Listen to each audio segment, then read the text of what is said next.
Hi guys, welcome back. आज इस video के अंदर हम लोग कवर करने वाले हैं 5 most important environmental conferences. Environmental conferences बहुत ज्यादा कॉम्प्लिकेटेड होती है, एनवायरमेंट से रिलेटेड होती है, बहुत ज्यादा साइंटिफिक चीजें होती हैं और बहुत ज्यादा बोरिंग कॉन्फ्रेंसेस होती है क्योंकि सारे बोरिंग लोग आते हैं इन मीटिंग्स को अटेंड करने और इम्प्लीमेंटेशन तो कुछ भी नहीं होता है। अर्थ की हालत खराब होती जा रही है, तुम्हें भी पता है, मुझे भी पता है, तुम भी अग्री करते हो, मैं भी अग्री करता हूँ। तो इन सब चीजों से क्या करना, हमारा तो ऑब्जेक्टिव होना चाहिए हमारे एग्जाम को क्रैक करना। हम उसी चीज को करने आए हैं आज इस वीडियो के अंदर। तो अब ये जो 5 कॉन्फ्रेंसेज हैं इनको तुम देख सकते हो, ये इनका नाम रहा। अब ये किस किस पोर्शन ऑफ द वीडियो में है तुम उसको टाइमलाइन से नेविगेट कर सकते हो, उस पोर्शन पे जाकर उस पोर्शन को अटेंड कर सकते हो। अगर तुमने ऑलरेडी किसी पोर्शन को पढ़ा हुआ है तो मैं स्टिल स्ट्रिक्टली तुम्हें रिकमेंड करूंगा तुम सारे के सारे पोर्शंस को देखो क्योंकि सारे पोर्शंस तुम्हारे एग्जाम पॉइंट ऑफ व्यू से बहुत ज्यादा इंपॉर्टेंट है। मेरा इंटेंट एंड आइडिया यही होगा कि मैं जल्दी से जल्दी तुमको कवर करके दूं इन टॉपिक्स को, क्योंकि मुझे ऐसा लगता है कि एग्जाम के लिए इतना कम वक्त बचा हुआ है। तुम जितना जल्दी जितनी चीजों को कवर करोगे तुम्हारे लिए उतना ज्यादा बेनिफिशियल होगा। तो अब काफी ज्यादा ज्ञान दे चुका हूं मैं, हम लोग स्टार्ट करते हैं with the first topic and the first topic is Bonn climate conference. मैंने थोड़ा सा बोर्ड रेडी रखा था कि हम लोग पेस पे मूव कर सके। सबसे पहली चीज तो जो कॉन्फ्रेंस है इसका नाम है बॉन क्लाइमेट कॉन्फ्रेंस। हम लोग सीओपी क्यों नहीं पढ़ रहे हैं तुम्हें सबसे पहले, सीओपी तो सबसे इंपॉर्टेंट समिट होती है साल भर की, वो तुम्हें भी 2 मिनट के अंदर समझ आ जाएगा। यहाँ पे वर्ड यूज किया जा रहा है बॉन। तो सबसे पहली चीज तुम्हें याद रखनी है कि बॉन है क्या। तो बॉन जो है ये एक सिटी है इन जर्मनी। ठीक है, पहली बात तो ये हो गई कि बॉन एक शहर है जर्मनी के अंदर। जर्मनी जो कि बहुत ही ब्यूटीफुल सी सिटी है, जो तुम्हारा हो सकता है ड्रीम डेस्टिनेशन हो। लेकिन पिछले कुछ वक्त से उनकी हालत बहुत ज्यादा खराब चल रही है हर फ्रंट पे। तो बॉन एक सिटी है इन जर्मनी। अब बॉन में इस मीटिंग को कंडक्ट किया गया है। अगला सवाल आता है कि बॉन में ही क्यों कंडक्ट किया गया। इस तरह के सवाल हालांकि होते नहीं है, लेकिन अगर तुम्हें ये बात पता होगी कि बॉन में क्यों किया गया तो तुम्हारे आधे से ज्यादा क्वेश्चंस आंसर हो जाएंगे यहीं पे। अब तुम्हें यह भी समझ जाएगा अगर मैं इस पॉइंट को एक्सप्लेन करूंगा कि इस क्लाइमेट कॉन्फ्रेंस को क्यों किया जाता है। तो एक छोटी सी बात उसके पहले बता देता हूं कि ये जो समिट है ये बाय एनुअल समिट है। बाय एनुअल समिट का मतलब होता है साल में 2 बार होने वाली समिट है। एक बार हर 6 महीने पे एक बार होती है, जिस तरह से इंडिया में पार्लियामेंट के 3 सेशंस होते हैं हर साल मैंडेटरीली, या मिनिमम 2 सेशंस होने ही चाहिए। इसी तरह से ये मीटिंग जो है इसको साल में 2 बार कंडक्ट किया जाता है। अब इस बार की जो मीटिंग हुई है उसको कहा जाता है SB62। अब एस बी का क्या मतलब है वो तुम्हें 2 मिनट में समझ आएगा। पहले तो 62 का मतलब ये हो गया कि 62nd नंबर की मीटिंग है। अगर तुम्हें क्वेश्चन पूछा जाता है इन योर क्वेश्चन पेपर तो तुम्हें याद रखना है 62 मींस 62nd नंबर की मीटिंग होने वाली है। अब अगले हम लोग इस सवाल पे आ जाते हैं बॉन में क्यों किया गया मीटिंग को। तो एक बॉडी है जिसका नाम है UNFCCC, UNFCCC। याद रखना इसका मतलब होता है, मैं यहाँ पे लिख दे रहा हूं जिन लोगों को नहीं पता है, United Nations framework convention on climate change. तो एक बहुत ही इंपॉर्टेंट मीटिंग, एक बहुत ही इंपॉर्टेंट फ्रेमवर्क को साइन किया गया था इन द ईयर 1992। तो इस कन्वेंशन को कब साइन किया गया, क्वेश्चन नंबर 1 यहाँ पे। इसको साइन किया गया 1992 में। इसको इम्प्लीमेंट कब किया गया, तो इसको इम्प्लीमेंट किया गया है 1994 में। दोनों सवालों के उत्तर तुम्हें पता होने चाहिए बहुत अच्छे से। तो पहली बात तो ये हो गई, 1992 में साइन किया गया, 1994 में इंप्लीमेंट किया गया। अब UNFCCC जो है इसी के अंडर आती है वर्ल्ड की सबसे biggest meeting which is called COP। अगर तुमसे क्वेश्चन पूछा जाता है वर्ल्ड में सबसे इंपॉर्टेंट एनवायरमेंट की मीटिंग कौन सी है, तो you are going to answer COP। COP stands for conference of parties. Conference of parties. Earth को बचाने के लिए ये लोग बहुत ज्यादा मेहनत कर रहे हैं। तो कॉन्फ्रेंस ऑफ पार्टीज इस बॉडी का नाम है, तो इसको हम लोग रेफर करते हैं एज UNFCCC, COP। अब जो ये UNFCCC है, अगला क्वेश्चन तुमसे पूछा जा सकता है कि इसका ऑफिस कहाँ पे है, इसका हेड क्वार्टर कहाँ पे है, यानी कि ये लोग बैठते कहाँ पे हैं, डिसीजन कहाँ पे लेते हैं, पेपर कहाँ साइन करते हैं। तो इनका जो ऑफिस है, हेड ऑफिस है, वो सिचुएटेड है इन बॉन जर्मनी। अगर UNFCCC का हेडक्वार्टर जो है बॉन जर्मनी में सिचुएटेड है तो ये बहुत ज्यादा ऑब्वियस हो जाता है कि बॉन क्लाइमेट कॉन्फ्रेंस को हमको जर्मनी में करना चाहिए, क्योंकि UNFCCC की ये एक सब्सिडरी बॉडी है। सब्सिडरी, सब स्पेलिंग ही गलत हो जाती है ना यार, कुछ भी लिखने जाओ जीवन में बहुत दुख है। इसका मतलब होता है सब। फिर से गलत हो गई यार, 2 बार गलत कैसे हो सकती है एक ही चीज। Subsidiary body. तो मैंने थोड़ा सा कॉम्प्लिकेट करके बताया, लेकिन मुझे ऐसा लगता है सारे पॉइंट्स कनेक्ट हो जाएंगे यहाँ पे। मैं एक बार क्विकली रिपीट कर दे रहा हूं। तो यूएनएफ ट्रिपल सी कब साइन किया गया? 1992 में साइन किया गया। कब इंप्लीमेंट हुआ? 1994 में इंप्लीमेंट हो गया। ठीक है, दो बातें तो क्लियर हो गई। यूएनएफ ट्रिपल सी क्या है? तो एक सबसे इंपॉर्टेंट फ्रेमवर्क है, हमको किस तरह से अर्थ को प्रोटेक्ट करना है, क्या स्टेप्स लेने चाहिए सारी कंट्रीज को, सारे एनजीओज को, ऑर्गेनाइजेशंस को, जो भी लोग हैं, किस तरह से हमको अर्थ को बचाना है, उसके किस डायरेक्शन में काम करना चाहिए, उसके लिए एक फ्रेमवर्क को साइन कर लिया गया। अब इसके अंदर जो सबसे इंपॉर्टेंट मीटिंग होती है उसको कहा जाता है कॉन्फ्रेंस ऑफ पार्टीज। अगला सवाल, यूएनएफ ट्रिपल सी का हेडक्वार्टर कहाँ है? तो यूएनएफ ट्रिपल सी का हेडक्वार्टर है बॉन, जर्मनी में। ठीक है, अब यूएनएफ ट्रिपल सी की एक सब्सिडरी बॉडी है। सब्सिडरी बॉडी, यहाँ पे एसबी लिखा हुआ है। अब सब्सिडरी बॉडी की 62nd मीटिंग हुई है। तो सब्सिडरी बॉडी की जो 62nd मीटिंग हुई है उसको किया गया है बॉन में, क्योंकि बॉन में यूएनएफ ट्रिपल सी का हेडक्वार्टर है। आई बिलीव समझ गया होगा तुमको। तो इसलिए इस मीटिंग को कहा गया है बॉन क्लाइमेट कॉन्फ्रेंस। बहुत कॉम्प्लिकेटेड मैंने बना दिया, लेकिन मैं एकदम एकदम क्विकली एक्सप्लेन कर दे रहा हूँ यहाँ पे एक बार फिर से, जिन लोगों को नहीं समझा कुछ भी। यूएनएफ ट्रिपल सी की एक सब्सिडरी बॉडी है। सब्सिडरी बॉडी का मतलब क्या होता है? एक पेरेंट कंपनी है, उसके नीचे एक छोटी कंपनी है। ठीक है, एक छोटा लाइनअप है। तो जो छोटा लाइनअप है इसको कहा गया है यहाँ पे एस बी। इसका नाम ही दे दिया है इन्होंने, subsidiary body. Subsidiary body of whom? तो subsidiary body of UNF triple C. अब तुमको पता होगा, जैसे एक बहुत बड़ी कंपनी है जिसका स्पेलिंग नहीं आ रही है, जिसको कहा जाता है वोक्सवैगन। ठीक है, वोक्सवैगन की स्पेलिंग याद नहीं आ रही है, मेरे को आती है। ठीक है, याद नहीं आ रही है, बस अभी एंजाइटी हो जाती है ना ऐसे मौकों पे। तो वोक्सवैगन के नीचे बहुत सारी कंपनीज आती हैं, तुमको शायद पता होगा, जैसे एक दो फेमस कंपनीज जिनके फिर से नाम याद नहीं आ रहे हैं, क्योंकि अभी मैं बस रिकॉर्ड कर रहा हूँ इसलिए याद नहीं आ रहे हैं। तो ऐसे अगर तुम लोग मेरे से बात करोगे तो मेरे को सब याद रहता है। अब जैसे फॉर एग्जांपल पोर्शे है, तो पोर्शे इसके नीचे आती है, इसके अंडर आती है। ठीक है, तो the parent company is Volkswagen, but Porsche जो है उसकी एक सब्सिडरी बॉडी है। तो इस तरह से मल्टीपल सब्सिडरी कंपनीज होती है किसी भी एक प्रिंसिपल कंपनी की। अब जैसे रिलायंस इंडस्ट्रीज लिमिटेड है, तो रिलायंस का एक सब्सिडरी विंग है जियो। तो इसी तरह से जो यूएनएफ ट्रिपल सी है उसका एक सब्सिडरी है, इस सब्सिडरी को कहा जाता है एसबी। तो एसबी 62 की मीटिंग की गई है। अब एसबी की कब कब मीटिंग होती है? तो एसबी की मीटिंग होती है साल में 2 बार। हर साल में 2 बार मीटिंग की जाती है। अब जो नेक्स्ट मीटिंग होगी 6 महीने बाद होगी, that is going to be called SB63। तो SB62 की मीटिंग कहां पे हुई है? तो बॉन, जर्मनी में हुई है मीटिंग, इसलिए इसको कहा गया है बॉन क्लाइमेट कॉन्फ्रेंस। अगला सवाल आता है कि इस मीटिंग को ऑर्गेनाइज किसने किया? तुम्हें समझ ना आ रहा हो ना तो मुझे एक बार लिख देना कमेंट में। मतलब मेरे को ऐसा लगता है मैंने तो बहुत इजी मैनर में एक्सप्लेन किया, थोड़ा सा कॉम्प्लिकेट करके, लेकिन हो सकता है ना समझाओ। तो इसको कहा जाता है subsidiary body for implementation. Implementation. तो ये फर्स्ट बॉडी है जिसने ऑर्गेनाइज किया है। सेकेंड बॉडी का नाम है फिर से सब्सिडरी बॉडी। इन दोनों ने ऑर्गेनाइज किया है। मैं एक्सप्लेन कर रहा हूं 1 मिनट में। Subsidiary body for scientific scientific technological advice, ये एक सेकेंड बॉडी है, इसका नाम है। अब अगर तुम देखना चाहो अपनी खुली आंखों से तो ये कुछ इस तरह का दिखेगा। ये हो गई वन, जहां मैंने लिखा पेरेंट बॉडी। अब उसकी सब्सिडरी बॉडी क्या है? तो उसकी सब्सिडरी बॉडी है ये टू, एसबी जिसको कहा। अब SB62 को ऑर्गेनाइज किसने किया? तो इसने किया, ये हो गई, ये दोनों को मिला के अगर बोलोगे तो ये थर्ड पेर जनरेशन हो गए ऑफ द प्रिंसिपल। तो प्रिंसिपल का एक सब्सिडरी है, उसका एक और सब्सिडरी है, तो दो सब्सिडरीज है, यानी कि सब्सिडरी के नीचे एक सब्सिडरीज है। तो अब ये जो दूसरे दो सब्सिडरीज हैं, इन दोनों ने इस पूरी मीटिंग को ऑर्गेनाइज किया है। मीटिंग को ऑर्गेनाइज करने वाली फर्स्ट बॉडी का नाम है सब्सिडरी बॉडी फॉर इम्प्लीमेंटेशन। इसका काम क्या होता है? तो इसका काम होता है सीओपी में जो भी काम हुआ, कॉन्फ्रेंस ऑफ पार्टीज में जो भी काम हुआ, उस काम को रिव्यू करने का। यानी कि हम लोग ने 6 महीने के अंदर इन्वायरमेंटल प्रोटेक्शन में जिन स्टेप्स को लिया है वो कितने सफल हुए, क्या सक्सेस मिली इन्वायरमेंटल प्रोटेक्शन में, उस चीज को रिव्यू करने का।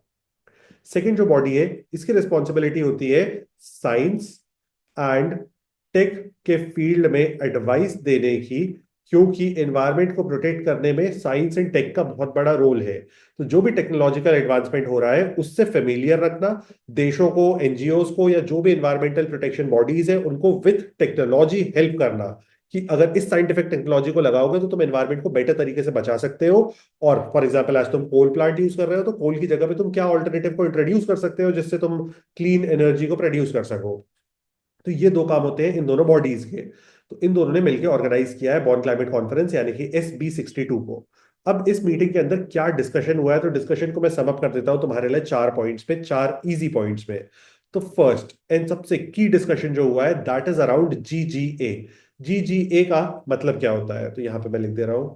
इसका मतलब होता है ग्लोबल गोल ऑन अडेप्टेशन। इसको याद रखना, ये बहुत ज्यादा इंपॉर्टेंट है। डिस्कशन का एक ही पॉइंट तुमको पूछा जा सकता है in your exam, and that is GGA। GGA के अंदर तुम्हें 4 पॉइंट्स पता होने चाहिए, मैं 4 पॉइंट्स तुम्हें क्विकली बता रहा हूँ। फर्स्ट, इसके अंदर जो इंपॉर्टेंट पॉइंट है कि अर्थ का टेम्परेचर हमको बढ़ने नहीं देना है 1.5 डिग्री सेल्सियस के ऊपर। यानी कि अर्थ का टेम्परेचर कंटिन्यूसली बढ़ रहा है, टेम्परेचर बढ़ने से प्रॉब्लम क्या होती है, तो टेम्परेचर अगर बढ़ता है तो ग्लेशियर तेजी से पिघलेगा। तो अब जो भी एरियाज, जो भी छोटे आइलैंड कंट्रीज है वो तुरंत डूबने लगते हैं। जो हम लोग का अर्थ का एरिया है, सरफेस है, वो सरफेस ग्रेजुअली कम होने लगेगा क्योंकि सी लेवल राइज होगा। अब जैसे सिटी ऑफ मुंबई है, तो मुंबई जो है तुरंत डूब जाएगी अगर सी लेवल थोड़ा सा भी बढ़ेगा तो अगर अर्थ का टेम्परेचर तेजी से बढ़ेगा तो उससे प्रॉब्लम्स होगी। तो हमको अर्थ के टेम्परेचर को लिमिट करना है 1.5 डिग्री सेल्सियस पे, कि इससे ज्यादा हमें अर्थ के टेम्परेचर नहीं बढ़ने देना है।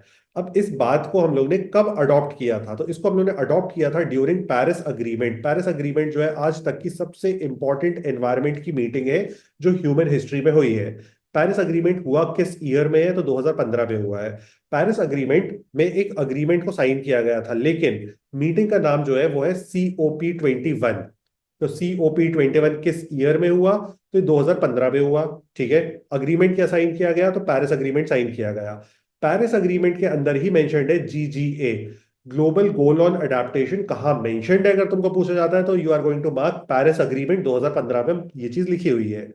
अगली बात कि इंसान का एक बहुत बेसिक सा ह्यूमन नेचर है कि वो किसी भी काम को करता है, किसी भी चीज को डिसाइड करता है, उसके बाद कोई भी स्टेप्स नहीं लेता है। सेम चीज को किया गया विद GGA। GGA को तो हम लोगों ने कर लिया, लेकिन GGA पे हम लोगों ने कभी भी कोई काम नहीं किया सिंस 2015, अनटिल एंड अनलेस 2023। तो 2023 में हम लोग को दोबारा याद आई GGA की कि यार अर्थ का टेम्परेचर तो बढ़ रहा है, अब कहाँ जाएंगे रहने जब सब डूब जाएगा। तो इन लोगों को जब दोबारा ख्याल आया, तो उस पॉइंट पे इन्होंने एक मीटिंग जो थी उसके अंदर इसको डिस्कस किया, दैट वाज COP28। तो COP28 में इसने मोमेंटम गेन किया। मोमेंटम गेन करने का मतलब है दोबारा इन न्यूज आ गया। जैसे जब इंडियन मीडिया के पास कोई भी न्यूज नहीं होती है तो वो लोग दिखाने लगते हैं ना कि किम जोंग किस तरह से बॉम्ब फोड़ता है, किस तरह से मारता है, जब कोई न्यूज नहीं है। या रशिया यूक्रेन वॉर दिखाने लगेंगे टीवी पे। तो इसी तरह से है कि जब कोई काम नहीं बचा था COP28 में, तो इनको लगा कि मेन एजेंडा जो है उसको GGA बना देना चाहिए। तो GGA 2023 COP28 में मेन एजेंडा बना दिया गया। अगला सवाल तुमको पूछा जा सकता है COP28 की मीटिंग कहाँ पे हुई थी, तो ये मीटिंग कंडक्ट की गई थी दुबई में। अच्छा, दो और सवाल बता रहा हूँ तुमको यहाँ पे जो इंपॉर्टेंट है। COP28 आज तक ह्यूमन हिस्ट्री में सबसे बिगेस्ट गैदरिंग है, बिगेस्ट एनवायरमेंटल गैदरिंग है। एनवायरमेंटल गैदरिंग, गैदरिंग का मतलब होता है टोटल नंबर ऑफ पीपल जो थे वो सबसे ज्यादा थे।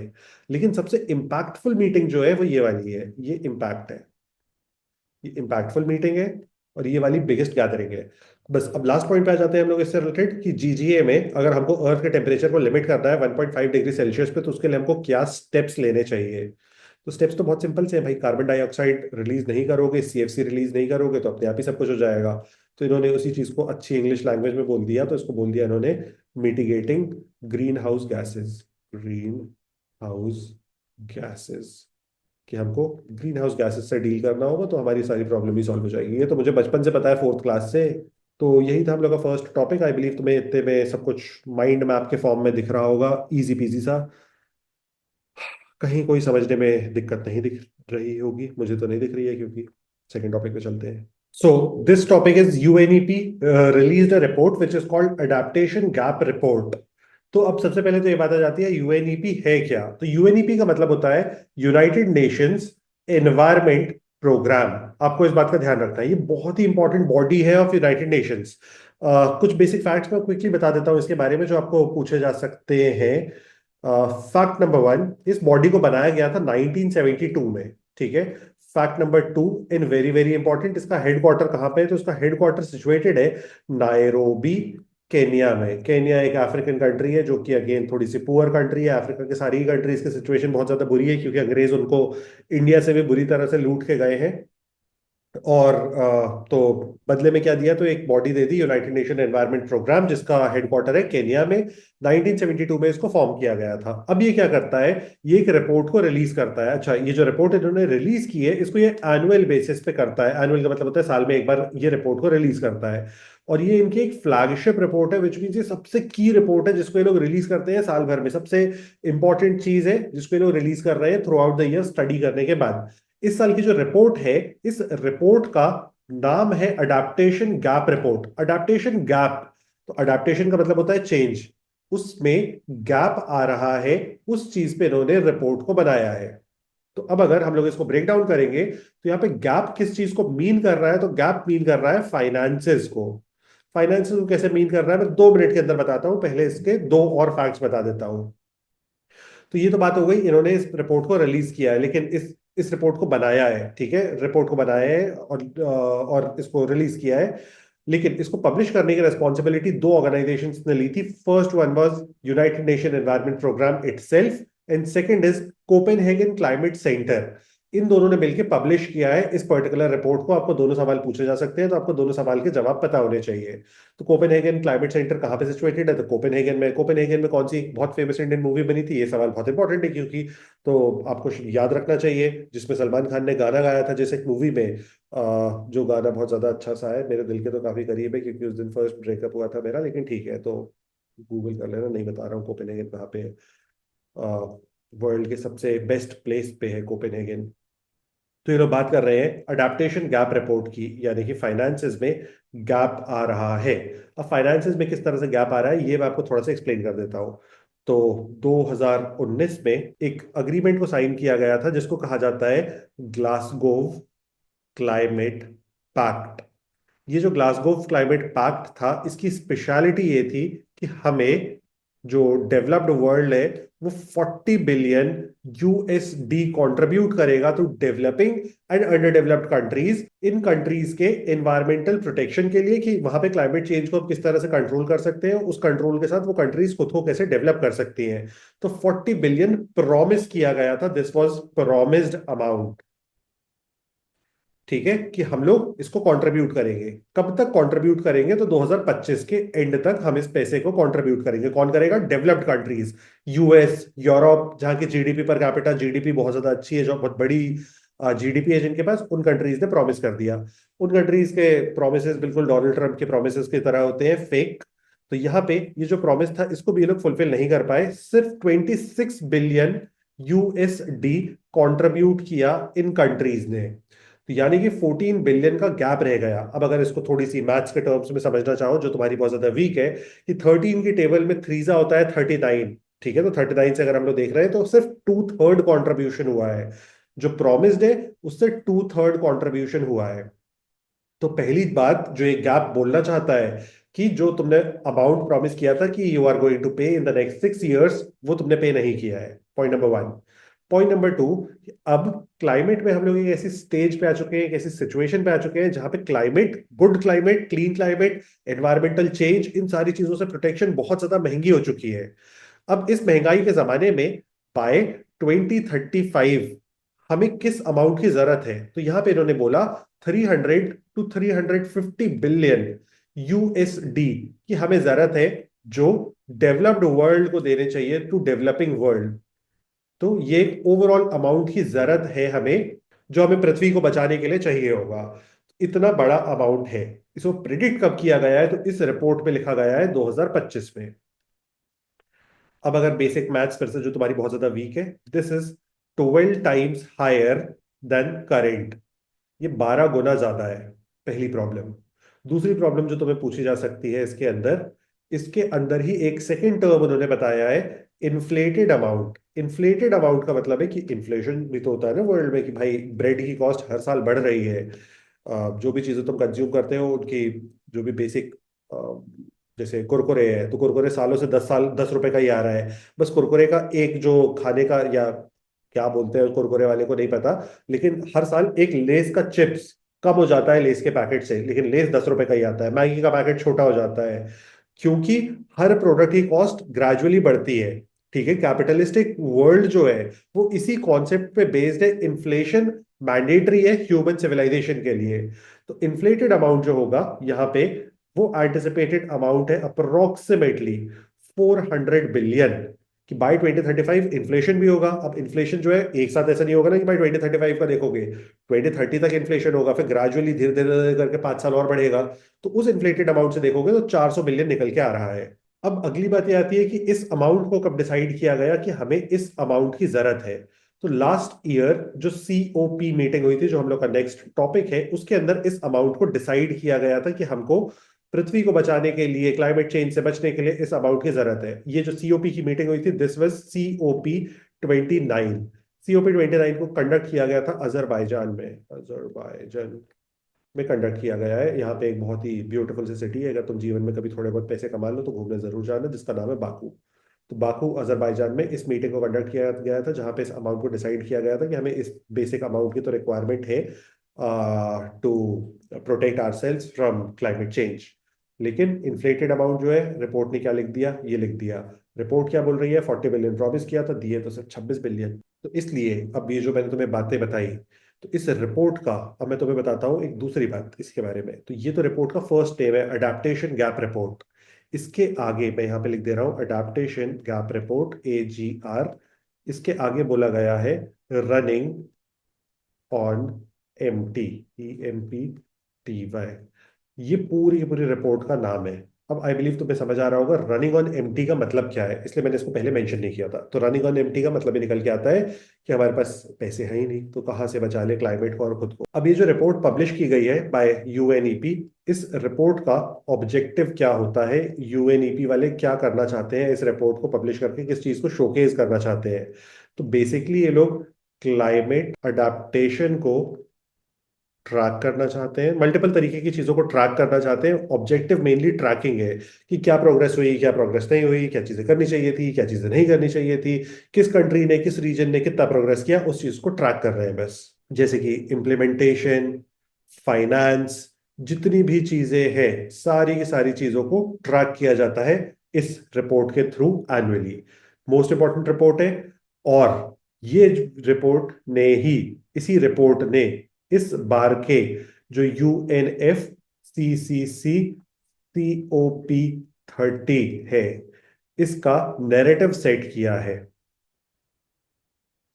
ये जो रिपोर्ट है, ये जस्ट पहले आई है ऑफ दिस मीटिंग। ये जो है हम लोग का ये नेक्स्ट टॉपिक है। तो चलते हैं नेक्स्ट बोर्ड पे और नेक्स्ट टॉपिक पे। तो ये सबसे की टॉपिक होने वाला है पूरे के पूरे एनवायरनमेंट के जितने भी टॉपिक हैं उनमें।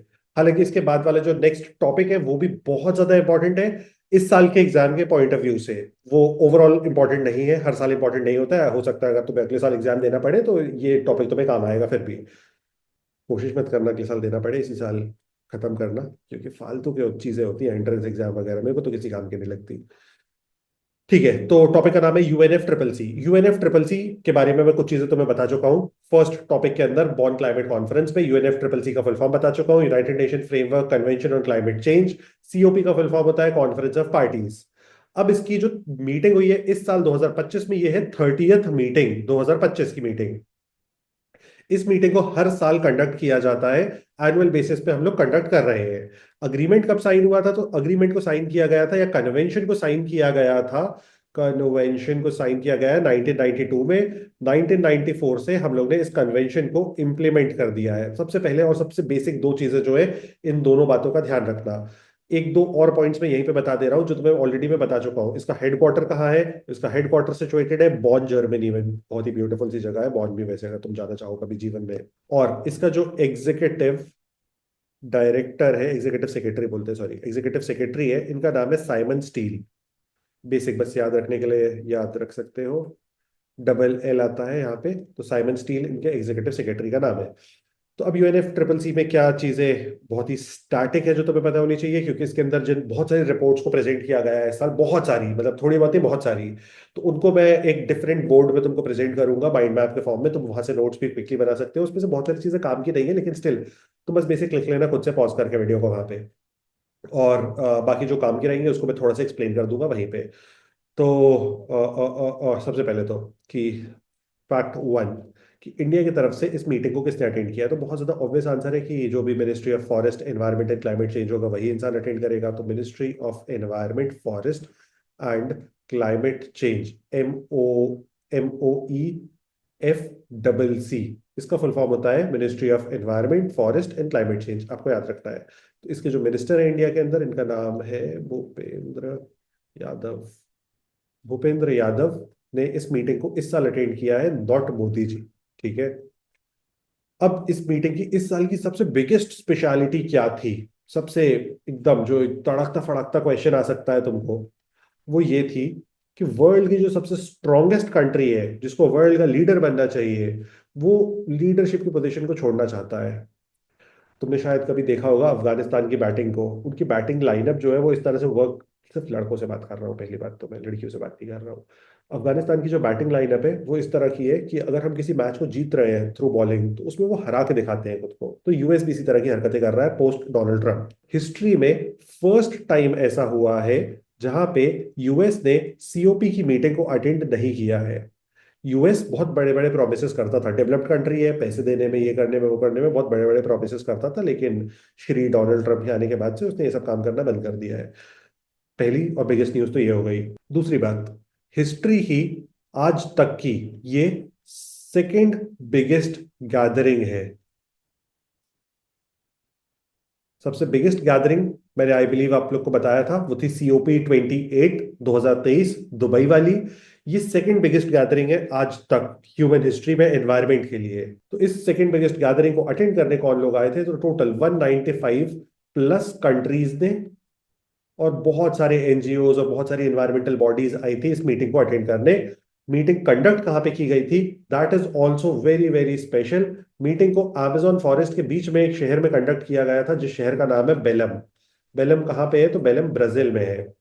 अच्छा, बेलम की स्पेशलिटी क्विकली, कि एक अमेजोनियन सिटी है, अमेजोनियन सिटी। देखो मैं गया नहीं हूँ, लेकिन मेरे को लगता है कि अच्छी होगी। अमेजोन फॉरेस्ट के बीच में अगर कोई चीज है तो अच्छी ही होगी, हवा साफ होगी। लेकिन बस इस जगह पे मीटिंग को कंडक्ट करने के लिए, इतने सारे लोगों को बुलाने के लिए, इतने सारे वर्ल्ड लीडर्स को बुलाने के लिए, 195 कंट्रीज के लीडर्स आएंगे, अप्रोक्सीमेटली 55,000 लोग आए थे, तो उसके लिए होटल बनाने पड़े, थोड़ा सा फॉरेस्ट काटना पड़ा, उसके बाद हाईवे बनाने के लिए फॉरेस्ट काटना पड़ा। तो ये सब तो बेसिक चीज़ें, एनवायरनमेंट को बचाने के लिए एनवायरनमेंट को पहले खराब करना होता है, फिर उसके बाद उसको सुधारते हैं। तो ये बिल्कुल एक प्रोसेस की तरह है, पहले मैं तोड़ूंगा फिर मैं जोड़ूंगा। और अब इसकी हम लोग लास्ट बात कर लेते हैं इस पॉइंट पे, जो तुम्हें पूछा जा सकता है कि इस साल की मीटिंग के प्रेसिडेंट कौन थे, कौन सा पर्सन था जो इसको लीड कर रहा था। तो नाम तो मुझे भी याद नहीं है, मैं तुम्हें अपने नोट से देख के एक बार लिख देता हूँ। इनका नाम है आंद्रे। देखो, एंड्रे भी रीड कर सकते थे, लेकिन स्पेनिश में आंद्रे बोलते हैं, ये मेरे को आता है सीरीज देख देख के। एर आन्हा, एर आन्हा। एक तो इतना कॉम्प्लिकेटेड नाम रखने की जरूरत क्या है, मैं बोलता नहीं हूँ यार। कोरिया डो लागो। ऑप्शन में जो सबसे बड़ा नाम दिखेगा उसको मान जाना, वही करेक्ट है। तो ये तो हो गए कुछ basic facts about this meeting. अब इस मीटिंग के अंदर क्या डिसीजंस लिए गए, डिसीजंस के लिए मैं तुम्हें एक नया और अमेजिंग सा बोर्ड दिखाता हूँ, जिसके लिए मैंने एक AI टूल को यूज किया है कि उस मीटिंग को समराइज कर दे, और वहीं पे तुम समझने की कोशिश करना। अगर चाहो तो मैं तुम्हें थोड़ा सा, एक जो मेरे हिसाब से एक इंपॉर्टेंट रिपोर्ट है वो यहीं पे एक्सप्लेन कर देता हूँ, बाकी सारी चीज़ों को हम लोग वहाँ पे करेंगे। तो सबसे इंपॉर्टेंट रिपोर्ट जो है, इसको रिलीज किया है यूनाइटेड नेशन एनवायरनमेंट प्रोग्राम ने। इसके बारे में हम लोग बात कर चुके हैं, तो इसके बारे में दोबारा नहीं बता रहा हूँ। इस रिपोर्ट को कहा जाता है second global cooling watch report. Global cooling से आई बिलीव तुमको समझ आ रहा होगा, अर्थ का टेम्परेचर बढ़ रहा है, GGA से हमको बचाना है।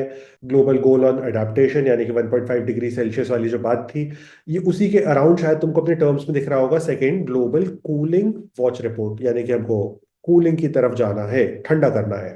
तो इस रिपोर्ट में पहली और सबसे भयंकर चीज बोली गई कि जो कूलिंग की डिमांड है वो इंक्रीज हो सकती है बाय 3x, 3 टाइम्स बढ़ने वाली है बाय 2050। यानी कि हम कितना भी प्रोटेक्ट कर ले एनवायरनमेंट को, एनवायरनमेंट और खराब हो रहा है, क्योंकि इतनी बड़ी बड़ी मीटिंग को अटेंड करने ये सारे के सारे वर्ल्ड लीडर्स जो है ये प्लेन में बैठ के आ रहे हैं। तो अमेजोन जो एक अच्छी जगह बची थी, वहां पे भी तुम प्लेन का धुआं छोड़ के आ जाओ। अब इसके रीजंस क्या है, इसके कुछ रीजंस बताए गए। इसके रीजन बताया गया, फर्स्ट तो है भाई, हर चीज का ठीकरा फोड़ दो पॉपुलेशन ग्रोथ पे। तो पॉपुलेशन ग्रोथ की, लोगों की नंबर्स बढ़ रहे हैं। उसके बाद राइजिंग इनकम, कि लोग के पास पैसे आते हैं तो वो लोग एंजॉय करते हैं, वो भी प्लेन में घूमते हैं हम लोग की तरह। थर्ड बताया गया है cooling technology, cooling technology by low income house hold.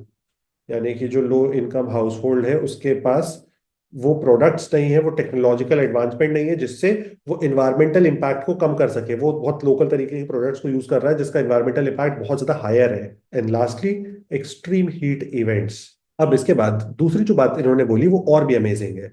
दूसरी बात इन्होंने बोली एमिशन पे, कि एमिशन को तो हम लोग बहुत कंट्रोल करने की कोशिश कर रहे हैं, हम गाड़ी भी आजकल ईवी चला रहे हैं, लेकिन बाय 2050 एमिशन जो है वो आज के समय से 2x हो जाएगा। तो एमिशन कंट्रोल कैसे कर रहे हो, ये बात नहीं समझ आ रही। मतलब खुद ही में कॉन्ट्रडिक्शन है, कंफ्यूज है ये लोग। और 2x कब से हो जाएगा, तो 2022 के डेटा से 2x हो जाएगा एमिशन। अगली चीज उन्होंने बताई इसका सोल्यूशन, कि अब इसे सॉल्व कैसे किया जाए। तो सॉल्व करने का जो पाथवे है वो बहुत सिंपल सा है, कि 64% एमिशन को हमें कट करना होगा। ये तो हमें भी पता था, तो इन्होंने लेकिन बस एक फिगर दे दिया। 64% अगर हम लोग एमिशन को कट डाउन कर देंगे तो हम आने वाली प्रॉब्लम से बच सकते हैं। और इसके लिए हमें एक और चीज करना चाहिए, दैट इज रैपिड डीकार्बनाइजेशन, यानी कि कार्बन एमिशन जो है उसको कंट्रोल करना चाहिए ऑफ इंडस्ट्रीज। यानी कि जो इंडस्ट्रीज कार्बन एमिट कर रही हैं उन्हें हमें कंट्रोल करना चाहिए, उनमें डीकार्बनाइजेशन के प्रोग्राम्स को लॉन्च करना चाहिए। या फिर हमें उन्हें जो भी टॉक्सिन्स को वो रिलीज कर रहे हैं या जो भी केमिकल्स को रिलीज कर रहे हैं अपने पावर प्लांट से या प्लांट से, उस प्लांट से जब वो चीज रिलीज हो रही है एनवायरमेंट में, तो वो ट्रीटेड ट्रीटेड मैनर में हो, या तो वो रिलीज ही ना हो, इस तरह के सोर्स पे चले जाओ, इस तरह के पावर के सोर्स पे चले जाओ। अब हम लोग मूव करते हैं टूवर्ड्स और डिफरेंट सॉर्ट ऑफ बोर्ड जो तुम्हें इजीली बहुत सारी दूसरी रिपोर्ट्स को एक्सप्लेन कर देगा। तो फर्स्ट रिपोर्ट तो मैं तुम्हें एक्सप्लेन कर चुका हूँ, लेकिन हालांकि मैं ये फिर से तुम्हें दिखा देता हूँ। तो फर्स्ट बताया गया है project heat cooling demand triple by 2050। Emission, emission green house gases लिखा हुआ है यहाँ पे। उसके बारे में कुछ कुछ दो तीन पॉइंट्स बता दिए हैं। 64% कट करना है, ये भी मैंने तुम्हें बता चुका हूँ। मैंने थोड़ा सा डिटेल में बता दिया था, यहाँ पे शॉर्ट में लिखा हुआ है। दूसरी बात, सेकंड रिपोर्ट जो रिलीज की गई है that is global methane status report, यानी कि मीथेन के एमिटर्स कौन कौन है। पहली बात याद रखना कि सबसे हार्मफुल गैस जो है दैट इज CO2। CO2 के बाद सबसे ज्यादा एनवायरमेंट को इम्पैक्ट करने वाली जो गैस है दैट इज मीथेन। मीथेन बहुत बड़ी प्रॉब्लम बन रही है आज के वक्त पे संसार के लिए। तो मीथेन भी हमें सॉल्व करना होगा। अब मीथेन के टॉप एमिटर कौन है, सबसे ज्यादा एमिट कौन कर रहा है मीथेन को। तो 1 2 3 लिखे हुए हैं। One is very obvious, China. Industries जहां पे होंगी वहां पे मीथेन होगा। Second US, third India. India यहाँ पे जीत रहा है क्योंकि खराब चीज है। इसके बाद इंडिया मीथेन एमिशन कितना इंडिया कर रहा है, तो ग्लोबल टोटल 9%। मतलब दुनिया में 100% अगर मीथेन एमिट हो रही है तो 9% ओनली इंडिया कर रहा है, which is the third biggest emitter, not the first and second biggest emitter. इसके बाद अब मीथेन एमिट क्यों हो रही है, तो मीथेन एमिट होने का सबसे बड़ा रीजन है फार्मर्स। बहुत सारे फार्म चेंजेस करने की हमको इंडिया के अंदर रिक्वायरमेंट है। तुम्हें शायद पता होगा स्टबल फार्मिंग इंडिया के अंदर एक बहुत बड़ा इशू है, जो बहुत ही biggest, one of the biggest contributing factors है फॉर डेली प्रॉब्लम। तो यही सारे रीजंस है। ये हम लोग की फर्स्ट चीज हो गई, फर्स्ट रिपोर्ट हो गई। इसके बियॉन्ड जो तुम्हें पता होनी चाहिए कूलिंग के, लेकिन इनकी इंपॉर्टेंस कंपैरेटिवली कम है, इसलिए मैं बहुत डेप्थ में नहीं जा रहा हूँ। थर्ड है क्लाइमेट चेंज परफॉर्मेंस इंडेक्स। मैं चाहूंगा तुम लोग स्क्रीनशॉट भी ले लो इन चीजों का, क्योंकि बहुत ज्यादा इजी से है और बहुत ज्यादा एक्सप्लेन करने की जरूरत नहीं है। फर्स्ट हो गया इंडेक्स पब्लिशर, किसने पब्लिश किया है, तुमको क्वेश्चन पूछा जा सकता है, climate change performance index. Second तुम्हें पूछा जा सकता है इंडिया की रैंक क्या है। इंडिया की रैंक लास्ट ईयर क्या थी, तो इंडिया की रैंक लास्ट ईयर 10 थी, और इंडिया की रैंक इस साल 23rd हो गई है, which is a big drop. इसलिए ये क्वेश्चन बन सकता है तुम्हारे एग्जाम में। बेस्ट रैंक किसकी है, तो ये आई बिलीव तुम्हें दिख रहा होगा। लोएस्ट किसकी है, लोएस्ट भी तुम्हें दिख रहा होगा। ठीक है, ये इजी सी रिपोर्ट है, इसके अंदर बहुत ज्यादा कुछ जानने की जरूरत नहीं है। क्लाइमेट चेंज किन देशों में हो रहा है, कितना पेस पे हो रहा है, सिर्फ उस चीज को बताया गया है। Next, MHEWS report. अगेन मैं चाहूंगा सिर्फ तुम स्क्रीनशॉट ले लो। यहाँ पे जो SIDS लिखा हुआ है, SIDS का मतलब होता है स्मॉल आइलैंड डेवलपिंग स्टेट्स, यानी कि छोटे छोटे आइलैंड्स जस्ट लाइक श्रीलंका, जो डेवलप करना चाहते हैं या डेवलप कर रहे हैं, अपनी इकोनॉमी को साइज में बड़ा कर रहे हैं। इनके साथ प्रॉब्लम क्या होती है कि जब ग्लेशियर पिघलेगा तो ये आइलैंड कंट्रीज ही सबसे ज्यादा इंपैक्ट होंगी, और एक अमीर आइलैंड है या अमीर बन रहे हैं ग्रेजुअली। फॉर एग्जांपल सिंगापुर है। Singapore is a developed country, ठीक है, छोटा सा ही है लेकिन डेवलप्ड है। तो अब सिंगापुर जो एक आइलैंड कंट्री है, डेवलप्ड है, अगर वो डूब जाएगा तो यार अमीर लोग मर जाएंगे। तो ये भी तो एक प्रॉब्लम है ना। देखो, जस्टिस किसको मिलती है? जस्टिस अमीर आदमी को मिलती है। अब यहाँ पे जस्टिस लेना चाहता है डेवलपिंग कंट्री, यानी कि जो लोग अमीर बनने वाले हैं, तो उनको जस्टिस मिलनी चाहिए। इसके बाद जल्दी से मैं बस इसको बता दे रहा हूँ, फिर हम लोग नेक्स्ट टॉपिक पे ही चल लेंगे। उसके बाद है क्लाइमेट रिस्क इंडेक्स। ठीक है, फोकस यहाँ पे बताया हुआ है, इंडिया की रैंक बता दी है, हिस्टोरिकल इम्पैक्ट बता दिया है, बहुत ज्यादा काम की नहीं है इंडेक्स, इसलिए अपन इस पे नहीं जा रहे हैं। उसके बाद है state of global climate update. तो इस साल को, इस डेकेड को बाय द वे बताया गया है कि सबसे गर्म डेकेड रहा है। 2015 से लेकर 2025 तक का ये जो पूरा फेज था, ये अर्थ के लिए सबसे हॉटेस्ट ईयर्स रहे हैं, सबसे वार्मेस्ट ईयर्स रहे हैं। इससे ज्यादा गर्मी पहले कभी देखने नहीं मिली। और इसके लिए एक बहुत बड़ा रीजन इंडस्ट्रियलाइजेशन को बताया गया है। तो ठीक है, ये सब बातें मैं बस इसलिए कराना चाहता था इस चीज को, कि तुम्हारा जल्दी हो जाएगा, क्योंकि बहुत सारा टाइम तुम्हें इन्वेस्ट ना करना पड़े इस पर्टिकुलर टॉपिक पे। क्योंकि इस टॉपिक से, इन रिपोर्ट्स से, फर्स्ट रिपोर्ट को अगर छोड़ दो तो बाकी 5 रिपोर्ट से क्वेश्चन आने की प्रोबेबिलिटी थोड़ी सी कम है। नोट्स, स्क्रीनशॉट्स ले लेना, तुम्हारा काम बन जाएगा। तो ये हम लोग का fourth topic, IUCN world conservation Congress 2025। सबसे पहले तो मैं एक बहुत इंपॉर्टेंट चीज तुमको बता देता हूँ कि ये मीटिंग हमारे लिए, या ये कांग्रेस हमारे लिए इंपॉर्टेंट है क्यों। ये पहली बात तो, इंटरनेशनल कांग्रेस से इसका कोई लेना देना नहीं है। ये राहुल गांधी से कहीं से भी रिलेटेड नहीं है। कांग्रेस का बेसिक इंग्लिश मीनिंग होता है गैदरिंग। तो इंडियन नेशनल कांग्रेस जो है उसका मतलब भी गैदरिंग ही है। ठीक है, उनके पास बस वोट की गैदरिंग नहीं हो पा रही है। तो ये वाली जो गैदरिंग है, इसकी इंपॉर्टेंस ये है कि ये 4 इयर्स में एक बार होती है। तो 4 साल में एक बार होने वाली मीटिंग है। इसलिए तुम्हारे एग्जाम पॉइंट ऑफ व्यू से ये इंपॉर्टेंट है। अब इसकी जो लास्ट मीटिंग हुई थी वो आज से 4 साल पहले हुई थी। ठीक है। अब इसकी अब पिछली बार से 4 साल आगे आके इस साल 2025 में इसकी ये वाली मीटिंग हो रही है। अब इस मीटिंग को क्यों किया जाता है, मीटिंग का ऑब्जेक्टिव क्या होता है? तो मीटिंग का ऑब्जेक्टिव बहुत ही सिंपल सा होता है कि हम लोग प्रायोरिटीज को सेट करते हैं। मैं लिख देता हूँ, सेट प्रायोरिटी। स्पेलिंग थोड़ी सी प्रायोरिटी की गलत हो गई है, क्योंकि मैं बीच में रुक गया था सेट लिखने के लिए। And act for conservation of nature and sustainable development. देखो, जितनी भी क्लाइमेट कॉन्फ्रेंसेस है, अभी तक मैं तुम्हें यहां तक इस क्लास के अंदर ही 3 और क्लाइमेट कॉन्फ्रेंसेस पढ़ा चुका हूं। अगर तुमसे कभी भी पूछा जाता है क्लाइमेट कॉन्फ्रेंस का ऑब्जेक्टिव क्या था, तो याद रखना हमेशा, कॉम्बैट क्लाइमेट चेंज। गलत लिख दिया मैंने, क्लाइमेट यहाँ पे लिख दिया है, यहाँ पे होना चाहिए कॉम्बैट क्लाइमेट, और यहाँ पे होना चाहिए चेंज। कि कॉम्बैट करना है क्लाइमेट चेंज को, ये हमेशा होता है ऑब्जेक्टिव 1। ऑब्जेक्टिव 2 इसके साथ हमेशा होता है सस्टेनेबल डेवलपमेंट। सस्टेनेबल डेवलपमेंट तुम लोग बहुत अच्छे से जानते हो क्या होता है, कि हमको ह्यूमन सिविलाइजेशन की ग्रोथ करनी है विदाउट इम्पैक्टिंग द नेचर, या फिर हम लीस्ट हार्म करें नेचर को और हम प्रिजर्व कर पाए चीजों को फॉर द फ्यूचर जनरेशंस। ठीक है, और क्लाइमेट कॉम्बैट करना है क्लाइमेट चेंज को, ये तो तुम्हें पता ही है। तो हमें प्रायोरिटीज को सेट करना है, कब तक के लिए सेट करना है? For the next 4 years, next 4 साल में हम लोग क्या चीजें करना चाहते हैं, हमको उनको सेट कर लेना है। अब IUCN का मतलब क्या होता है? ये जो शॉर्ट फॉर्म लिखा हुआ है, तो IUCN का फुल फॉर्म होता है international union for for conservation of nature. ये एक बॉडी है। इस बॉडी को इस्टेब्लिश किया गया था ईयर 1948 में।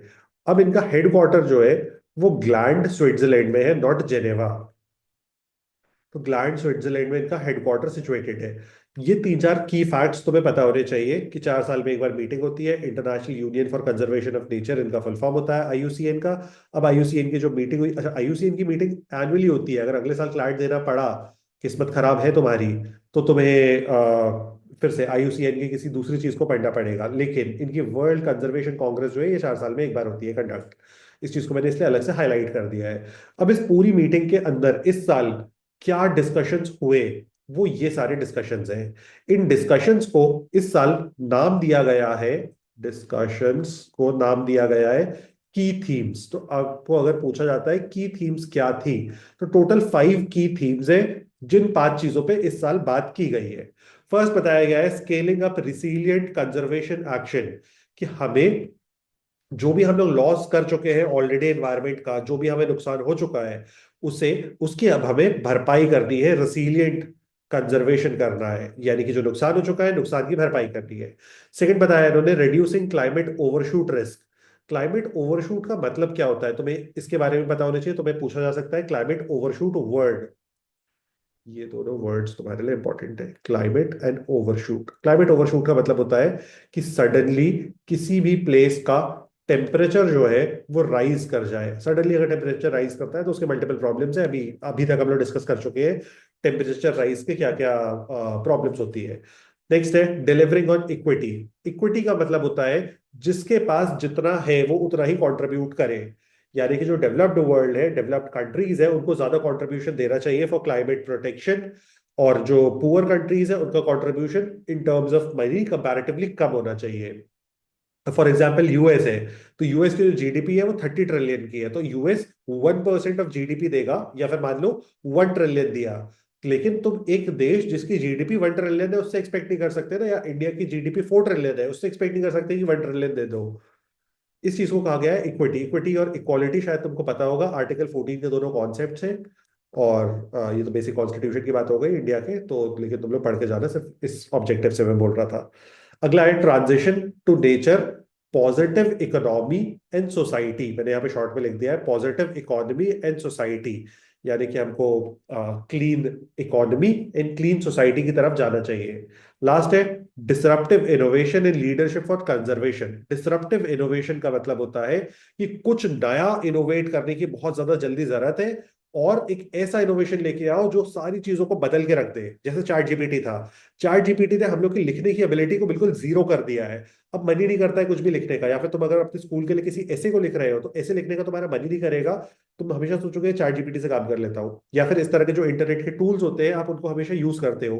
फॉर एग्जाम्पल फोटो एडिटिंग के लिए आजकल हम लोग जेमिनाई को यूज करते हैं, तो जेमिनाई पे हम लोग एब्सोल्युटली रिलाई करते हैं, और हम लोग बाकी एडिटिंग टूल्स को पीछे छोड़ रहे हैं। This is disruptive innovation. तो इस तरह के इनोवेशन को लाना चाहिए, जल्दी से जल्दी लाएं फॉर कंजर्वेशन ऑफ नेचर। इन 5 चीजों पे इस साल बातचीत हुई है। अब इसके बियॉन्ड आता है, तुमको एक क्वेश्चन पूछा जा सकता है, दैट इज थीम, कि स्पेसिफिकली थीम क्या थी। तो इस साल की जो थीम थी, इसको मैं यहां पे लिख दे रहा हूं, ये थीम है पावरिंग ट्रांसफॉर्मेटिव कंजर्वेशन। तो ये powering transformative conservation, I believe यहां तक तुमको समझ गया होगा। अब अगली बात आती है कि थोड़ी सी बातें अबाउट इंडिया। तो इंडिया के बिहाफ पे इस साल इस मीटिंग को किसने अटेंड किया है, तो इंडिया में MOEF के मिनिस्टर ऑफ स्टेट का मतलब होता है एक सेकंड मिनिस्टर, जिसको कुछ पर्टिकुलर रिस्पॉन्सिबिलिटीज दी गई है। MOEF का मीनिंग मैं तुमको बता चुका हूँ, ministry of environment forest and climate change. जिसके जो मिनिस्टर है उनका नाम है Bhupendra Yadav. Minister of state का नाम है कीर्ति वर्धन सिंह। वर्धन सिंह, तो इस मीटिंग को अटेंड किया है कीर्ति वर्धन सिंह ने। ये मीटिंग एक्सट्रीमली इंपॉर्टेंट है, और क्यों इंपॉर्टेंट है उस पर मैं 2 मिनट में आ रहा हूँ। अब तुम्हारा एक बहुत ही मेजर सवाल आ सकता है, कहाँ लिखे, लिखने की कोई अच्छी सी जगह नहीं दिख रही है, मैं यहाँ लिख देता हूँ कि यहाँ लिख देते हैं IUCN वर्ल्ड कंजर्वेशन कांग्रेस।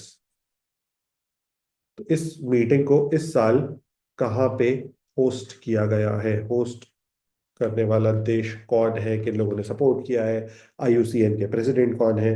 तो इस बार इसको होस्ट किया है आबू धाबी, यानी कि आबू धाबी वो प्लेस है जहाँ पे इसको होस्ट किया गया है। आबू धाबी सिचुएटेड है in United Arab Emirates, UAE। इसको होस्ट किया गया है Abu Dhabi national exhibition centre में। एग्जीबिशन सेंटर ये प्लेस है जहां पे इसको होस्ट किया गया है। और इस इवेंट को बहुत ज्यादा सपोर्ट मिला है UAE की गवर्नमेंट से और वहां के प्रेसिडेंट से। क्योंकि वहां के प्रेसिडेंट ने बहुत ज्यादा सपोर्ट किया है, इसलिए सिर्फ तुम्हें उनके प्रेसिडेंट का नाम पता होना चाहिए, क्योंकि तुमको इनडायरेक्ट तरीके से पूछा जा सकता है इनका नाम। इनका नाम है शेख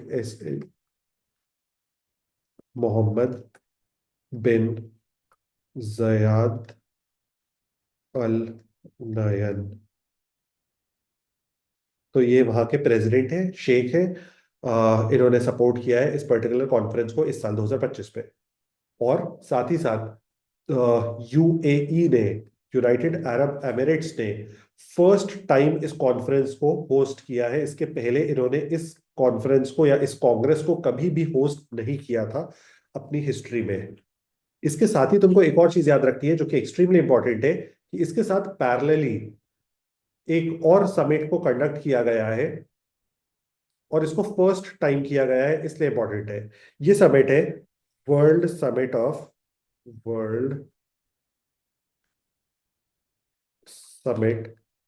ऑफ इंडिजीनियस पीपल, यानी कि ओरिजिनल हैबिटेंट्स जो होते हैं उनको कहा जाता है इंडिजीनियस पीपल। जो एक किसी भी पर्टिकुलर पीस ऑफ लैंड पे सबसे पहले आए थे, वहां पे रहना स्टार्ट कर दिए थे, वो इंडिजीनियस पीपल होते हैं। तो इंडिजीनियस पीपल की फर्स्ट कॉन्फ्रेंस को होस्ट किया गया है। तो आपको क्वेश्चन पूछा जा सकता है कि इंडिजीनियस पीपल की फर्स्ट कॉन्फ्रेंस को, फर्स्ट वर्ल्ड कॉन्फ्रेंस को कहाँ पे होस्ट किया गया। फॉर एग्जाम्पल, कोई ट्राइब रहती है असम में, असम के जंगलों में या नॉर्थ ईस्ट के जंगल्स में, तो वो इंडिजीनियस पीपल हो गए। अमेजोन में अगर कोई ट्राइब रहती है तो वो वहां के इंडिजीनियस पीपल हो गए। जैसे कि रेड इंडियंस जो है वो अमेरिका के इंडिजीनियस पीपल है, जिनको अंग्रेज जाके भगा दिए, मार दिए, और उनको आज बिल्कुल एक्सटिंक्शन के स्टेट पे लेके आ गए हैं, कि वो अपने देश में ही बहुत बिगर माइनॉरिटी बन गए हैं। तो इसके साथ ही पैरेलली इस कॉन्फ्रेंस को भी होस्ट किया गया है, और इसको वर्ल्ड में फर्स्ट टाइम होस्ट किया गया है। इसकी इंपॉर्टेंस यही है। अब इसके जो प्रेसिडेंट है, उनको सेकेंड टाइम इलेक्ट किया गया है आईयूसीएन का हेड, आईयूसीएन की इस बॉडी का हेड। इनका नाम है रजान खलीफा अल मुबारक, मुबारक। इनको इलेक्ट किया गया है as president for the second time, second consecutive term होने वाला है, सेकेंड कंटिन्यूस टर्म होने वाला है इनका as the president of this congress. अब अगली बात आती है इस मीटिंग के बारे में इस साल की, कि इनको एक न्यू मेंबर कंट्री ने ज्वाइन किया है, and this is Armenia. Armenia के बारे में आपको पूछा जा सकता है कि किस न्यू मेंबर ने ज्वाइन किया है, तो आपको ध्यान रखना है अर्मेनिया ने इस साल इस बॉडी को ज्वाइन किया है, विच इज आईयूसीएन। आईयूसीएन को ज्वाइन करने वाला लेटेस्ट मेंबर इज अर्मेनिया। और इसके पीछे भी मैं एक छोटा सा रीजन बता देता हूँ कि अर्मेनिया जो है नेक्स्ट ईयर होस्ट करने वाला है COP CBD 17 को। CBD या COP stand for conference of parties, और कॉन्फ्रेंस ऑफ पार्टीज की एक पर्टिकुलर मीटिंग होती है जिसको कहा जाता है कन्वेंशन ऑन बायोलॉजिकल डाइवर्सिटी, यानी कि हम किस तरह से नेचर को प्रोटेक्ट कर सकते हैं, किस तरह से एनिमल्स को प्रोटेक्ट कर सकते हैं, उसके लिए इस मीटिंग को किया जाता है, फ्लोरा एंड फौना को प्रोटेक्ट करने के लिए। इसकी 17th एडिशन होने वाला है 2026 में, जिसको अर्मीनिया होस्ट करने वाला है। And this is one of the prime reasons जिसकी वजह से अर्मीनिया ने ज्वाइन किया है इस साल 2025 में, क्योंकि 26 में मीटिंग कंडक्ट करनी है। मीटिंग में बहुत सारे लोग आएंगे, बहुत सारे होटल्स लेंगे, तो पैसे बनेंगे। अब अगली चीज आती है कि इंडिया ने क्या क्या किया है इस मीटिंग के अंदर। ये हमारे एग्जाम पॉइंट ऑफ व्यू से काफी ज्यादा इंपॉर्टेंट है। थोड़ी सी बड़ी मीटिंग है लेकिन तुम्हें पता होना चाहिए। तो फर्स्ट हम लोग स्टार्ट करते हैं यहाँ से। तो फर्स्ट स्टेप लिया है इंडिया ने, कि इंडिया ने अपना फर्स्ट एवर एक नेशनल रेड लिस्ट को प्रिपेयर करने के ऑर्डर दिए हैं। इंडिया में आज तक कोई भी रेड लिस्ट एग्जिस्ट नहीं करती थी। फर्स्ट टाइम 2025 में हम लोग क्रिएट करने वाले हैं एक नेशनल रेड लिस्ट।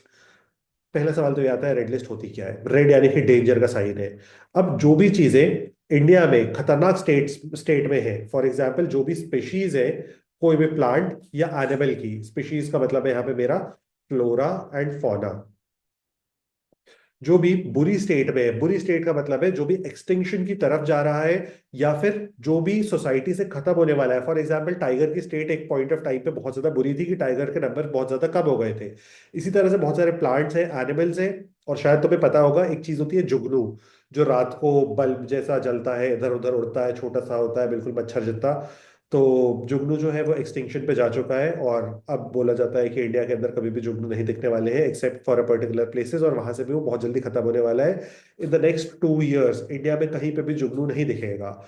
तो ये जो जुगनू है, ये हमारी रेड लिस्ट का पार्ट बनेगा। ठीक है, तो इस तरह का जो भी फ्लोरा एंड फौना है जो खत्म होने की तरफ जा रहा है, हमको उसको सबसे पहले तो एसेस करना है, और उसको मॉनिटर करना है कि क्या नंबर्स हैं, कितने नंबर्स हैं, उनके कंजर्वेशन के लिए हमको क्या स्टेप लेना चाहिए। तो monitoring is the first step for preservation, इस तरह से इसको ध्यान रख सकते हो।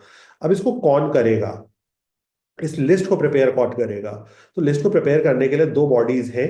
First is zoological survey of India, zoological survey of India, and second is botanical survey of India. इसको शॉर्ट में रेफर किया जाता है ZSI, ये Z है, और ये है BSI। तो ये दोनों मिलके इस पूरी रेड लिस्ट को प्रिपेयर करेंगे। अब एक और बात समझने की जरूरत है यहाँ पे कि लिस्ट दिखेगी किस तरह से। ठीक है, तो लिस्ट का स्ट्रक्चर थोड़ा सा इंपॉर्टेंट है क्योंकि इसको मेंशन किया गया है। तो इसको कहा गया है पहले तो आइडेंटिफिकेशन लिस्ट, आइडेंटिफिकेशन लिस्ट। तो ये जो आइडेंटिफिकेशन लिस्ट है, इसमें सबसे पहले और सबसे टॉप प्रायोरिटी जो दी जाएगी, that is for critically endangered. Critical का मतलब तो शायद तुम लोग को पता ही है क्रिटिकल रीजनिंग से, कि क्रिटिकल का मतलब होता है अपने आप पे इंपॉर्टेंट। तो क्रिटिकली एंडेंजर्ड स्पीशीज जो है, सबसे पहले हम लोग उनको लिखेंगे। अब क्रिटिकली एंडेंजर्ड के बाद आएंगे एंडेंजर्ड, एंडेंजर्ड यानी कि जो एकदम ऑलमोस्ट टू एक्सटिंक्शन आ चुके हैं सबसे पहले, उसके बाद जो एक्सटिंक्शन की तरफ जा रहे हैं, एंडेंजर्ड है, खतरे में है, उनको हम लोगों ने मेंशन कर दिया सेकंड। एंड थर्ड हो गया फिर वल्नरेबल, वल्नरेबल, BLE। इसके बाद मैं यहां से लिख दे रहा हूं नियर थ्रेटेंड। नियर थ्रेटेंड का मतलब होता है जिन पे बस अब खतरा आने ही वाला है। और लास्ट में आएंगे लीस्ट कंसर्न, जिन पे अभी आज की तारीख में तो बहुत ज्यादा कम खतरा है। तो ये इस तरह की कुछ लिस्ट दिखने वाली है जिसके अंदर टोटल 5 अलग अलग ब्रैकेट्स बनाए जाएंगे। ये सबसे स्ट्रॉन्गेस्ट है, ये सेकेंड है, ये थर्ड है, ये फोर्थ हो गया, ये फिफ्थ हो गया। तो इस तरह से हम कैटेगराइज करेंगे पूरी की पूरी लिस्ट को। अब इसके बाद दूसरी चीज जो इंडिया से रिलेटेड हमको पता होनी चाहिए, पॉइंट नंबर 2, वो है कि इंडिया को एक बहुत ही इंपॉर्टेंट अवार्ड मिल गया है। देखो, अवार्ड भी तुम्हारे एग्जाम के ईयर पे मिलना था, इंडिया को आज तक नहीं मिला था। और इस अवार्ड, अच्छा, मल्टीपल तरीके के अवार्ड्स दिए जाते हैं, इंडिया को एक ही अवार्ड दिया गया है इस कांग्रेस में। इस अवार्ड को इस्टेब्लिश किया गया है 2006 में, और ये सबसे की अवार्ड है जो इंडिया को मिल गया है। इसको कहा जाता है IUCN केंटन मिलर अवार्ड। तो IUCN केंटन मिलर अवार्ड इस साल इंडिया को मिला है। अब ये किसको मिला है? तो ये मिला है डॉक्टर सोनाली घोष को।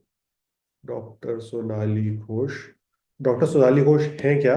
तो ये फील्ड डायरेक्टर हैं of Kaziranga, Kaziranga national park and tiger reserve. इसका जो पूरा नाम होता है Kaziranga national park and tiger reserve. और कहाँ पे लोकेटेड है? तो ये लोकेटेड है असम में। तो यहाँ पे डॉक्टर सोनाली घोष को, यहाँ की फील्ड डायरेक्टर है, जिनको इस अवार्ड से नवाजा गया है। अगली बात आती है क्यों दिया जाता है इस अवार्ड को। तो कोई भी पर्सन, कोई, या पर्सन का मतलब हुआ किसी भी इंडिविजुअल को या किसी भी टीम को इस अवार्ड को दिया जा सकता है, पहली बात तो। दूसरी बात, इसको देने का जो मेन पर्पस होता है वो होता है कि आपने किसी भी सस्टेनेबल प्रैक्टिस को इंट्रोड्यूस किया था फॉर कंजर्वेशन, यानी कि नेचर के प्रोटेक्शन के लिए आपने किसी भी एक गुड प्रैक्टिस को इंट्रोड्यूस किया था। तो ये दो पॉइंट्स हम लोग को पता होने चाहिए इन रिलेशन टू इंडिया। और इसके बाद हम लोग चलते हैं towards the last topic. Last topic for this session is 37th session of international coordination council of UNESCO's man and biospheres programme. इतना बड़ा नाम है बस टॉपिक का, ठीक है। तो अब इसकी एक मीटिंग की गई है 37th टाइम। कहाँ पे की गई है? इसको कंडक्ट किया गया है हांगजाओ, चाइना में। ये यू लिखा है मैंने लास्ट में, ये हैंगजाओ है। हैंगजाओ चाइना में इस साल 2025 की मीटिंग को कंडक्ट किया गया है। मीटिंग के अंदर क्या सारी चीजें हुई हैं उसका हम लोग 2 मिनट के अंदर आ रहे हैं, और ये मीटिंग की इंपॉर्टेंस भी तुमको उसी बात से समझ आ जाएगी। लेकिन इसके साथ ही साथ एक और मीटिंग को कंडक्ट किया गया है जिसका नाम है 5th world congress of biospheres reserves. आपको सिर्फ ये पूछा जा सकता है कि इस मीटिंग को कहाँ पे कंडक्ट किया गया। तो अलोंग साइड 37th सेशन के किया गया है of international coordination council of UNESCO's man and the biospheres programme. अब ये जो मीटिंग है इसको प्रिंसिपली कंडक्ट करने की जो रिस्पॉन्सिबिलिटी है that is of UNESCO. UNESCO क्या है? तो यूनेस्को का फुल फॉर्म होता है, मैं लिख नहीं रहा हूँ, United Nation educational scientific and cultural organisation. ये यूनाइटेड नेशंस का एक विंग है और इसको फाउंड किया गया था 1945 में और इसका हेडक्वार्टर सिचुएटेड है पेरिस में। इसके साथ ही ये लोग बहुत सारे अलग अलग चीजों को करते हैं, अलग अलग फंक्शंस को करते हैं। फॉर एग्जांपल रामसार जो पूरा का पूरा टॉपिक है वो भी रिलेटेड है टू यूनेस्को। रामसार आपको आपके एग्जाम पॉइंट ऑफ व्यू से बहुत अच्छे से पता होना चाहिए क्योंकि न्यू रामसार साइट्स को डिक्लेयर किया गया है इंडिया के अंदर। अब हम लोग का टॉपिक आ जाता है वापस जो बायोस्फीयर रिजर्व्स है उस पे।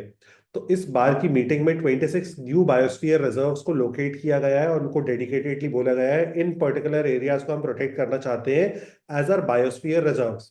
तो सबसे पहले तो तुम्हें ये जानना चाहिए कि बायोस्फीयर रिजर्व होता क्या है।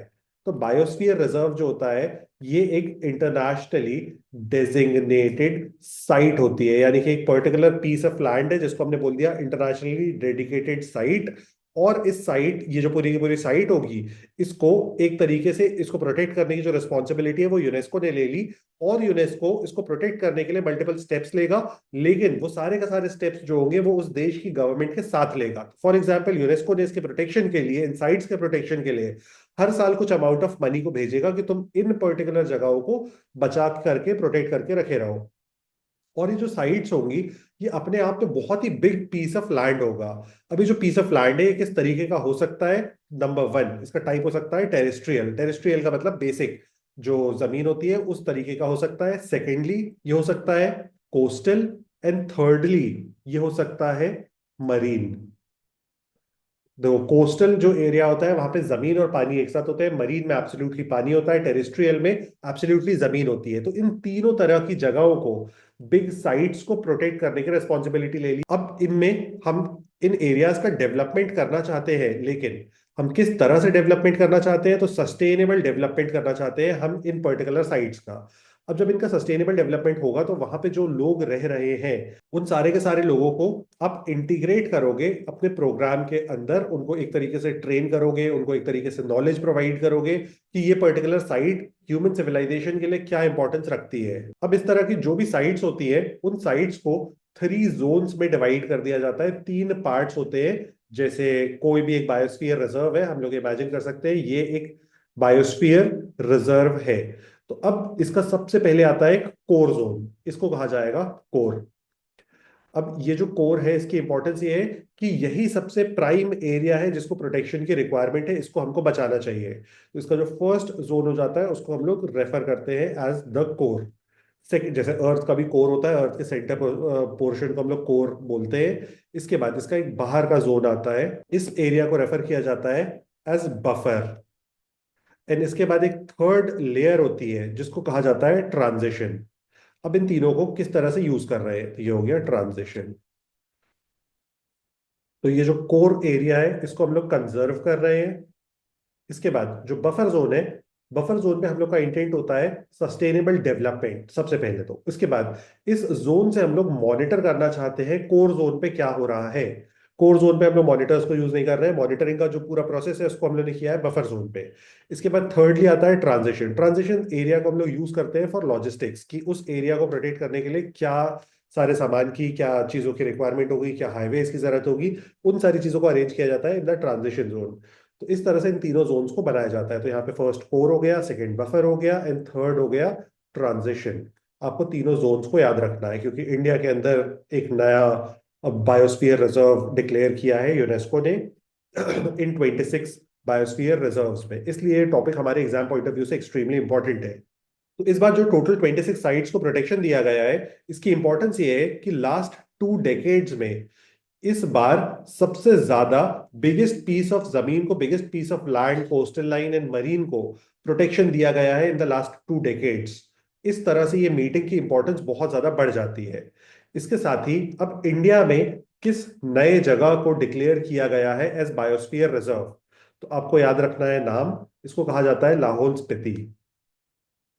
लाहौल स्पीति जो है ये हिमाचल प्रदेश में लोकेटेड है। आपने शायद अपने दोस्तों की फोटो देखी होगी। घूमते हुए लाहौल स्पीति में। तो लाहौल स्पीति को प्रोटेक्ट किया गया है इंडिया के अंदर एज बायोस्फीयर रिजर्व। किस तरह से किया जाएगा? तो 3 लेयर्स पे किया जाएगा, कोर, बफर एंड ट्रांजिशन। और इसी के साथ ये बन जाता है इंडिया का 13th UNESCO UNESCO biosphere reserve. मैं बायो रिजर्व लिख रहा हूँ। अब अगली इंफॉर्मेशन, इंडिया में तो एक साइट आ गई, लेकिन रिमेनिंग 25 साइट्स कहाँ पे है? तो रिमेनिंग 25 कहाँ पे है वो इतना इंपॉर्टेंट नहीं है। आपको ये बात याद रखनी है कि 6 न्यू कंट्रीज में साइट्स को लोकेट किया गया है। ये 6 कंट्रीज कौन सी है? तो आप एक बार स्क्रीनशॉट ले सकते हो। तो इन 6 न्यू कंट्रीज में एक एक साइट को डिक्लेयर किया गया है। अब एक कंपैरेटिव ग्राफ है जो हमें पता होना चाहिए। तो हमें एक कंपैरिजन पता होना चाहिए 2018 और 2025 में हम लोगों ने कितनी नंबर ऑफ साइट्स को ऐड किया है। तो 2018 में जो total number of conserved sites थी दैट वाज 142। लेकिन आज के वक्त पे जो total number of conserved sites है दैट इज 785। आपको ये दोनों फिगर्स को याद रखना है, क्योंकि एक इंपॉर्टेंट की इंफॉर्मेशन है कि हमने बायोस्फीयर रिजर्व्स को किस स्पेस पे बढ़ाया है ग्लोबली। अब जो न्यू 6 कंट्रीज को ऐड किया है उसी के साथ जो टोटल नंबर ऑफ कंट्रीज जहां पे बायोस्फीयर रिजर्व्स हैं वो भी हो जाती है 142। यानी कि टोटल वर्ल्ड के 142 कंट्रीज में बायोस्फीयर रिजर्व्स आ गए हैं। 142 एक और जगह पे फिगर लिखा है 2018 में। 2018 में टोटल 142 साइट्स थी। आज के डेट में 142 कंट्रीज हो चुकी हैं जहां पे एक ना एक बायोस्फीयर रिजर्व है, जिसमें से इंडिया में 13 है। और 13 इस साल ही डिक्लेयर हुआ है। और इस तरह से एक और इंपॉर्टेंट मेट्रिक, एज ऑफ 2025 हम लोग अर्थ के 5% एरिया को प्रोटेक्ट कर चुके हैं थ्रू बायोस्फीयर रिजर्व्स। यानी कि अर्थ का जो 5% एरिया है दैट इज बायोस्फीयर रिजर्व, जहां जो अंडर प्रोटेक्शन है। और इस मीटिंग में एक और इम्पॉर्टेंट चीज हुई थी 2025 की मीटिंग में, जो मैं आपको यहाँ पे लास्ट बता दे रहा हूँ, कि जो यूनेस्को है, तो यूनेस्को को करेंटली लीड करती हैं एक वुमेन जिनका नाम है ऑड्रे जोले। तो ये एक वुमेन है जो इस ऑर्गेनाइजेशन को लीड करती हैं। इन्होंने बोला है कि बाय 2035 वर्ल्ड में हर एक कंट्री के पास एटलीस्ट एक बायो रिजर्व होना चाहिए, एक बायोस्फीयर रिजर्व होना चाहिए हर देश के पास बाय 2035। ये एक टारगेट इन्होंने सेट किया है, इस मीटिंग में ही सेट किया गया है, इसलिए हम लोग के एग्जाम पॉइंट ऑफ व्यू से इंपॉर्टेंट है। लास्टली मैं इंडिया के बारे में कुछ फैक्ट्स आपको बता दे रहा हूँ, और फिर ये पूरा सेशन ही खत्म हो गया है अब तो। और आई बिलीव आपको काफी हेल्प हुई होगी आपके नोट्स में भी। इंडिया से रिलेटेड आप लोग 2-3 चीजें याद रखना कि इंडिया ने अपने बायोस्फीयर रिजर्व प्रोग्राम को स्टार्ट किया है इन द ईयर 1986। तो 1986 में बायोस्फीयर रिजर्व प्रोग्राम स्टार्ट किया है, और इस बायोस्फीयर रिजर्व प्रोग्राम में टोटल 18 नेशनल बायोस्फीयर रिजर्व्स को बनाया गया है, जिसमें से 13 जो है उनको यूनेस्को ने भी अग्री किया है कि 13 इसमें से बहुत ज्यादा इंपॉर्टेंट है, और उनको फंड्स दिए हैं। यूनेस्को का प्रोटेक्शन दिया गया है टू 13 ऑफ दीज साइट्स। तो आपके लिए ये भी इंफॉर्मेशन इंपॉर्टेंट थी, और आई बिलीव आप समझ गए होंगे इस टॉपिक को भी। काफी डिफिकल्ट टॉपिक नहीं था, लेकिन काफी सारी चीजों को ध्यान रखने वाला टॉपिक था। और जो भी लगा, ठीक लगा, खराब लगा, एक बार कमेंट में बताना।